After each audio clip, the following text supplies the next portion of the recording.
పాట సంఖ్య గీతం గీతం చేసి 287 గీతం గీతం జయ జయ గీతం జయమని పాడెదము యేసురాజు లేచెను హల్లెలూయా జయమర్పటించెదము యేసురాజు లేచెను హల్లెలూయా జయమర్పటించెదము సమాధిని మూసిన రాయి దొరలింపబడెను చూడు సమాధి మూసిన రాయి దొరలించబడెను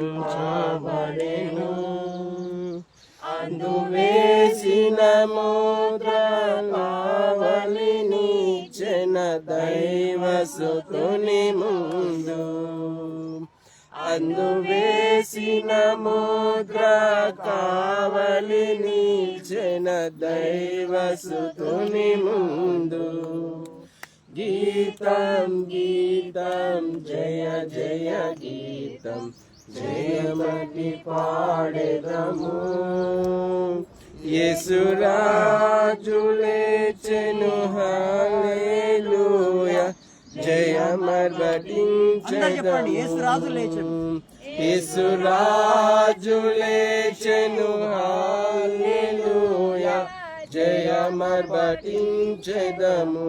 ఓకే, కూర్చున్నాము.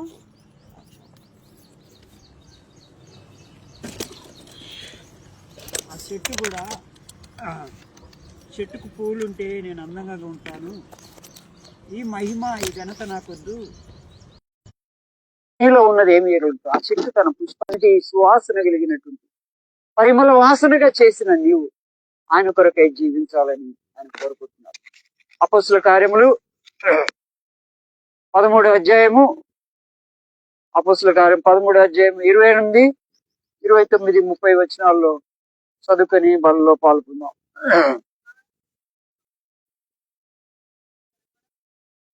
ఆయనందు మరణానికి తగిన కారణము హేతు ఏది కనబడకపోయినను ఆయన చంపాలని న్యాయాధిపతి అయిన పిలాతుకు ఆ విధంగా వేడుకున్నారు.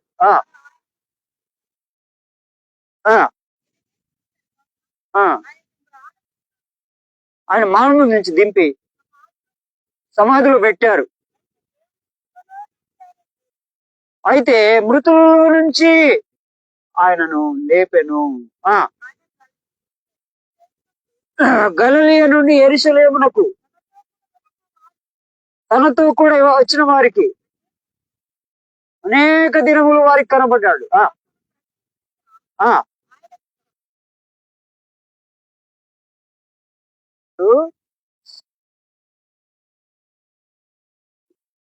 మీరు ఎప్పుడన్నా యెరూషలేము పట్టణానికి వెళ్ళినప్పుడు ఆ సమాధిని చూడండి, ఖాళీగా ఉంది.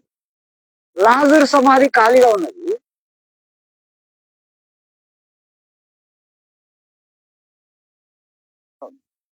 అక్కడికి వెళ్ళినప్పుడు ఆ సమాధిని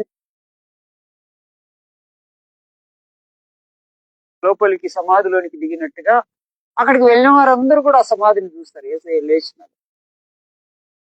చూసి నమ్మిన వానికంటే నువ్వు చూడకుండా కూడా నమ్ముతారు. అక్కడికి వెళ్ళమని అంటలేను, నువ్వు చూడకుండా కూడా ఆయన సమాధిలో లేడు, తిరిగి లేచినాడని నమ్మితే చాలు, నువ్వు చూసినట్టే. కాబట్టి ఆయన లేచినాడు, ఆయన మృతులలో లేడు, ఆయన సమాధిలో లేడు, ఆయన మరణపు ముళ్ళును విలిచాడు, సమాధిని గెలిచాడు, మృత్యుంజయుడైపోయినాడు, పరమునకు ఎగాడు.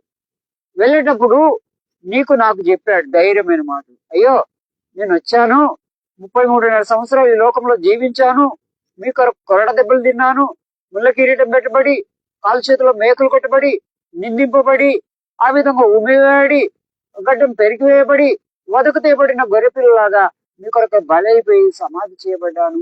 ఇది యేసయ్య లేడు, మేము ఎవరిని మొక్కాలని, మీరు మిమ్మల్ని అనాథులుగా విడవనని ఆయన చెప్పి వెళ్తున్నాడు. ఏమని చెప్పి వెళ్తున్నాడంటే చూడండి ఒక మాట, యోహాను సువార్త 14వ అధ్యాయము 12వ వచనము. యోహాను సువార్త 14వ అధ్యాయం 12వ వచనము. నేను తిరిగి లేచి నా తండ్రి యొద్దకు వెళ్తున్నాను గనుక ఆ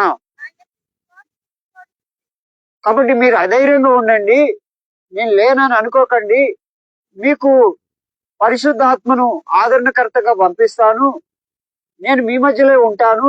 ఆ పరిశుద్ధాత్ముడు నేనేమి పరిశుద్ధాత్ముడికి బోధించానో అది ఆ సంగతి మీకు బోధిస్తాడు. కాబట్టి ఆ పరిశుద్ధాత్మ మీ జీవితాన్ని లీడ్ చేస్తుంది. ఆ పరిశుద్ధాత్ముడు మిమ్మల్ని నడిపిస్తాడు. మరలా మీరు పరలోకంలోకి వచ్చినప్పుడు నేను మీతో కూడా భోంచేస్తాను. ఏమన్నాడు? మీరు అక్కడికి వచ్చినప్పుడు మీతో పాటు నేను భోంచేస్తాను. అప్పటిదాకా మీరు నన్ను భోంచేస్తూ ఉండండి, నన్ను తింటూ ఉండండి, నన్ను త్రాగుతూ ఉండండి, తొట్టిల్లకండి. కుడికి ఎడమకు తొట్టిల్లు వద్దంటే నువ్వు ఈ రొట్టెని తినాలి, ఈ పాత్రలోనిది చాలు అని చెబుతూ చదవమ్మా ఇప్పుడు ప్రకటన గ్రంథము 3వ అధ్యాయము 23వ వచనం. ప్రకటన 3:23. ప్రకటన గ్రంథం 3వ అధ్యాయం 23.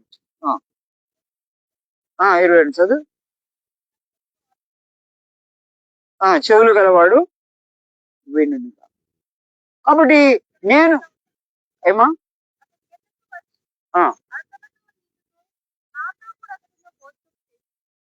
ఎన్నో మాట అది. కాబట్టి నేను మీ యుద్ధ నుండి తలుపు తడుచున్నాను, ఎవడైనా నన్ను స్వరం వింటే తలుపు తీస్తే నేను అతనితో కూడా భోంచేస్తాను. చూడండి, ఆయన మనతో భోంచేయడానికి ఇష్టపడుతున్నాడు.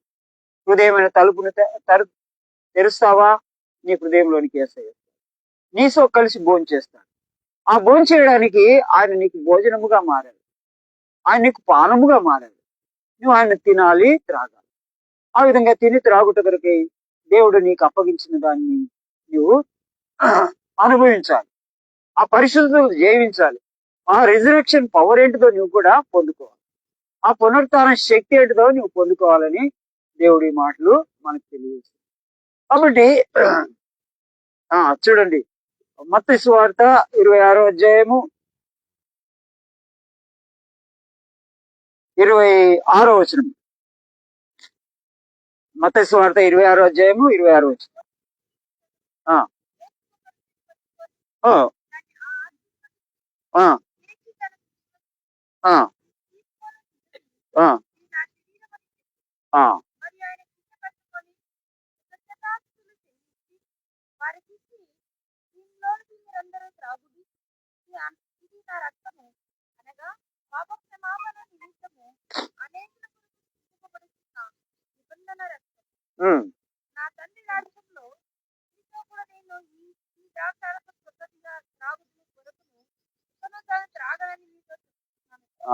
Do this in remembrance of మీ.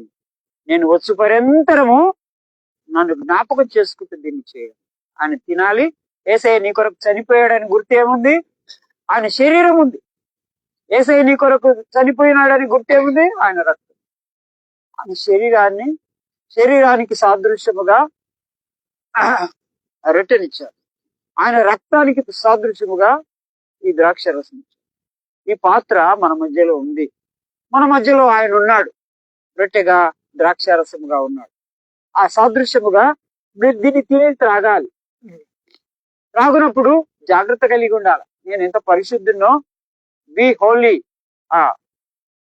1 పేతురు 1వ అధ్యాయము 14వ వచనంలో ఇప్పుడు సహోదరి ప్రార్థనలు చేసింది, నేను పరిశుద్ధుడనై ఉన్నాను గనుక మీరు పరిశుద్ధంగా ఉండి ప్రభువులో పాల్గొందాం. సహోదరికి ముందే తలంపు ఇచ్చాడు పరిశుద్ధంగా ఉండాలని. కాబట్టి మీరు పరిశుద్ధంగా ఉంటేనే ఈ పాత్రలో చేయించండి.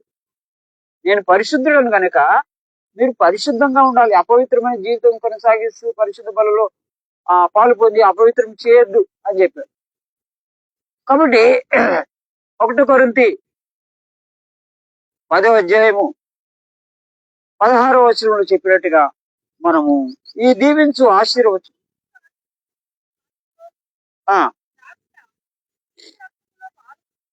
క్రీస్తు రక్తములో పాలు పుచ్చుకొనుటే కదా. ఈ విరిచే రొట్టెను మనం తినుట. ఏం తింటున్నావు ఇప్పుడు నీవు? ఆయన నీ కొరకై మరణించి సమాధి చేయబడి నీకు రొట్టెగా మారిన ఫ్రెష్ గా ఉన్న ఆయన శరీరం తింటున్నావు. నా శరీరము అంటే ఈ రొట్టె తినుట నా శరీరం తింటే కదా, ఈ ద్రాక్ష రసము త్రాగుట నా యొక్క రక్తమును మీరు సేవించే కదా అంటున్నాడు. రొట్టె ఒకటే కనుక ఆ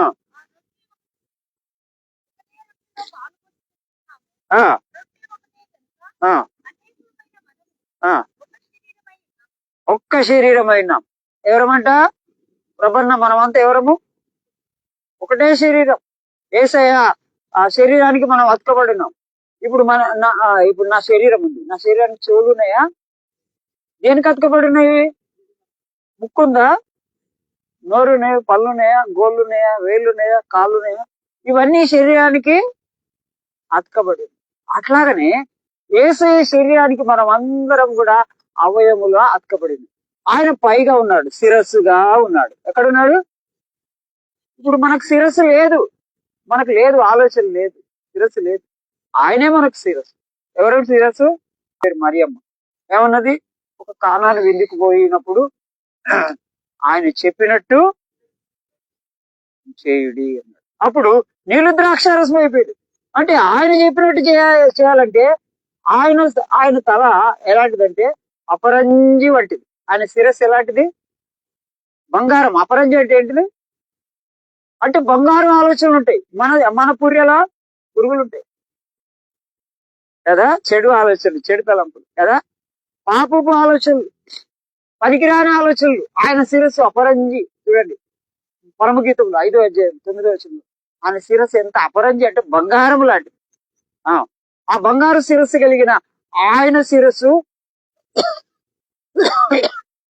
మనకు ఆలోచన చెప్పాలి.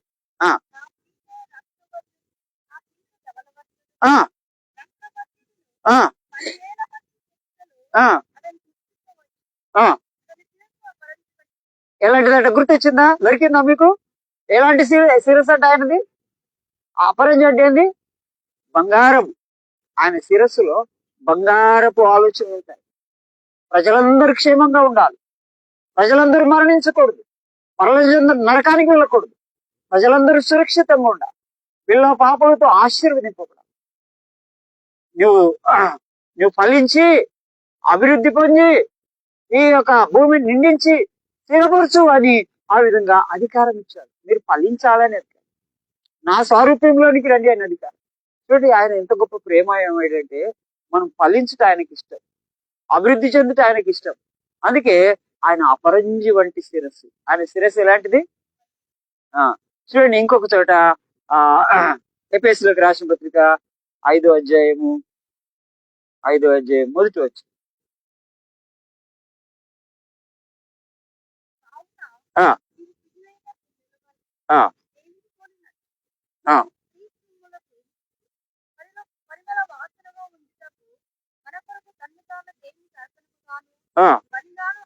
నీ కొరకు బలిగా అర్పణగా ఎందుకు అర్పింపబడ్డాడంటే నీలో ఉన్నటువంటి చెడు ఆలోచన పోయి నువ్వు పరిమళ వాసనగా, సువాసన కలిగినటువంటి ఆలోచనలు నీ తలలో నుంచి రావాలి. పరిమళ వాసనగా నీవు ఉండాలి.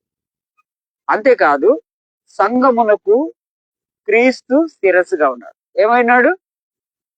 సంఘమునకు శిరస్సు నీవే. మన పనులు పైగా ఉండదు, ఆయన ఆలోచనలు పైగా ఉండదు.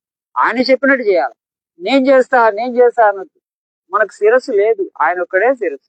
సంఘమునకు శిరస్సు ఎవరు? ఆయన.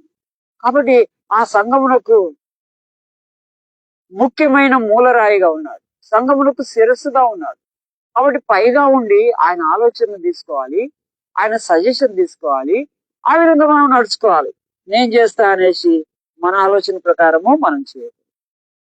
ఆ విధంగా ఉంటూ ప్రభువులో పాల్గొందాం. శ్రేష్టమైన కావద్దని, రోగులం కావద్దని, మరణానికి అప్పగింపబడద్దని ఈ మాటలు మనకు సెలవు.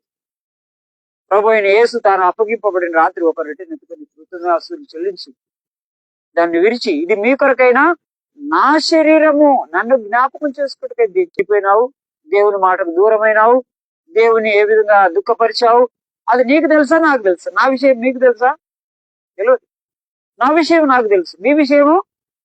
కాబట్టి దేవుడు ఎంత మహాజ్ఞాని అంటే ఎవరిని వారే పరీక్షించుకున్నారు.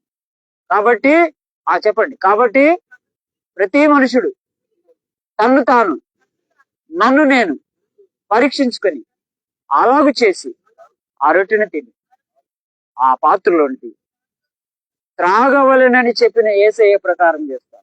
కాబట్టి యేసయ్య ఏ విధంగా చెప్పాడు ఆ విధంగా మనము పవిత్రంగా. ఒకవేళ ఏదైనా అపవిత్రత ఉంటే, ఏదైనా దుఃఖపరిస్తే, దేవుని గాయపరిస్తే, దేవునికి దూరంగా ఉంటే, ఈ పునరుత్థాన శక్తిని పొందడానికి ప్రభా నేను ఫలానా విషయంలో తప్పిపోయినాను, ఫలానా విషయంలో పడిపోయినాను, ఫలానా విషయంలో నిన్ను దుఃఖపరిచాను, ఫలానా విషయంలో నిన్ను గాయపరిచాను, నన్ను క్షమించు అని ఒక్క క్షణము నువ్వు క్షమాపణ మోకాళ్ళ మీద ఉండి అడుగు. ప్రభా నన్ను క్షమించు, నేను ఏమైనా దూరంగా ఉంటే, నీ పునరుత్థాన శక్తి నాకు కావాలి. నువ్వు మరణం జయించాలి, నేను కూడా లోకము ఉన్న వాటిని జయించాలి. ఆ పునరుత్థాన శక్తి నేను కూడా పొందాలి. నేను లేపబడి నీతో కూడా ఉండాలంటే నువ్వు చనిపోయావు, సమాధి చేయబడ్డావు, తిరిగి లేచావు.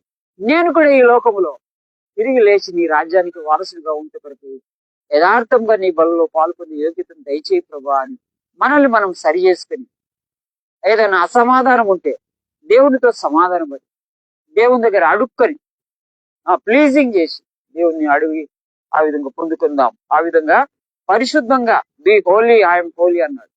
నేను పరిశుద్ధుడు కనుక మీరు పరిశుద్ధంగా ఉండి ప్రభువులో పాలు పొందారు. ఆ పరిశుద్ధత లేకుండా ప్రభుని చూడలేము. ఈ పరిశుద్ధ బలలో పాలు పొందుతున్న నీవు పరిశుద్ధపరచబడాలి. కాబట్టి నీవు పరిశుద్ధుడిగా ఉన్న దేవుని చూడాలి. ఆ పరలోక రాజ్యంలో నీవు ఉండాలంటే నీ జీవితం కూడా పరిశుద్ధంగా ఉండాలని దేవుడు కోరు. ఆ విధంగా అడుగుదాం. ప్రభువా నాలో ఉన్న అపవిత్రతలంతా తొలగించి, నా అవిధేయతను తొలగించి, నేను